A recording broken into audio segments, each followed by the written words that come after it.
Noon sa Santo Niño Church. Meron na po akong kailangang bibilhin dito, guys. Ayan. Ito po yung Santo Niño Church sa Panabo, guys. Napakalaki po niyan, guys, oh.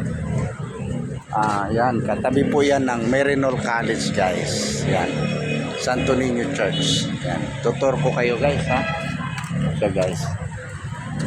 So, ganito kalaki po ang Santo Niño Church dito, guys, sa Panabo. Ayan. Ito yung pinakamalaking simbahan sa Panabo City, Davao del Norte, guys.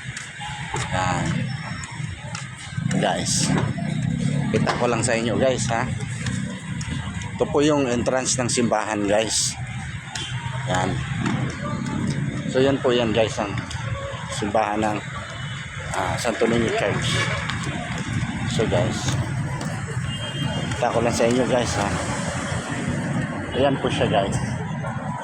Yan po ang Santo Niño Church po ng Panabo, Davao del Norte. Napakaganda po niyan, guys. Tara, silipin po natin sa loob, guys, saglit, ha. Since nandito naman din tayo, guys.